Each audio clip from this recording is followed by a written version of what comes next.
बच्चों, good morning.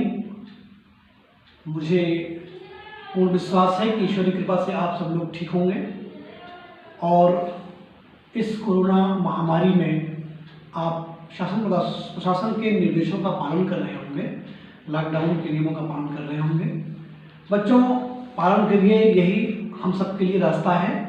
और कल हमने आप लोगों को पढ़ाया था गोलीय दर्पण की प्रकार, गोलीय दर्पण संबंधी परिभाषाओं में हमने फोकस बता दिया था कि गोलीय दर्पण का फोकस क्या होता है।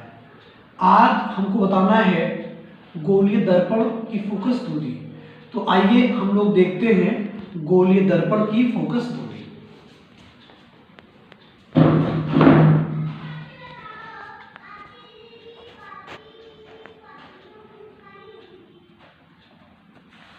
बच्चों, गोलीय दर्पण की फोकस दूरी दर्पण के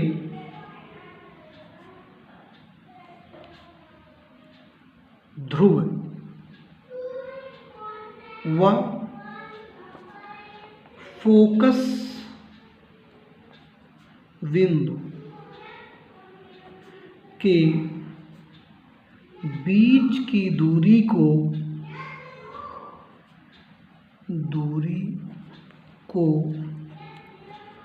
फोकस दूरी कहते हैं।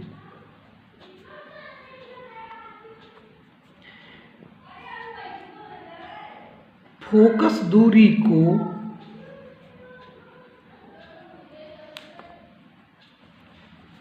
एफ से, स्मॉल एफ से प्रदर्शित करते हैं। इस तरह से आपके फोकस दूरी की परिभाषा हो गई कि दर्पण के ध्रुव और फोकस बिंदु के बीच की दूरी को फोकस दूरी कहते हैं। आप फिगर में भी देख सकते हैं, अगर वो अवतल दर्पण है तो अवतल दर्पण की दशा में आप समझ सकते हैं कि यह अगर आपका ध्रुव P है और यहाँ आपका फोकस बिंदु F है, तो ये जो दूरी आपकी यहाँ से लेकर यहाँ तक की है, इसी को हम फोकस दूरी F कहते हैं। तो इस तरह से आपकी फोकस दूरी हो गई। अब अगला बिंदु है फोकस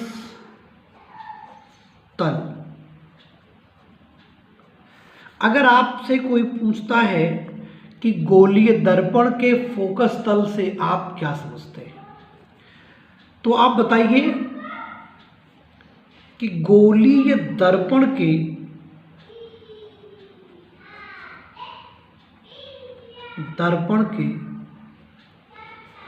फोकस बिंदु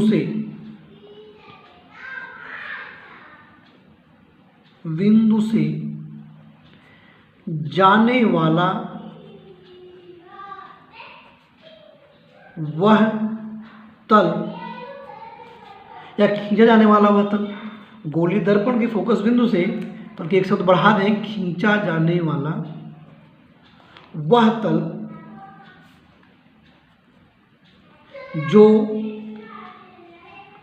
मुख्य अक्ष के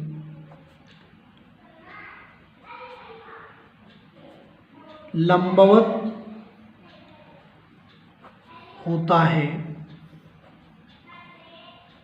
उसे फोकस तल कहते हैं। तो इस तरह से ये आपका फोकस तल हो गया। और अगला बिंदु है, ये इंपॉर्टेंट है, ये फार्मूला भी है, गोलीय दर्पण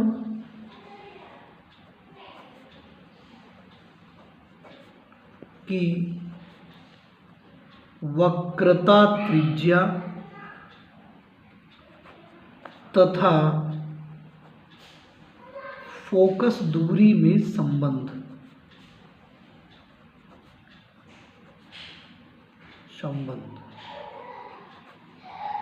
बच्चों याद रखिएगा,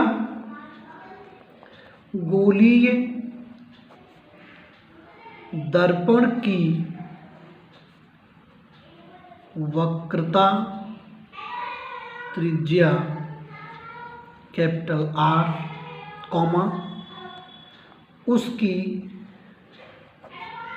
फोकस दूरी स्मॉल f की 2 गुनी होती है, अर्थात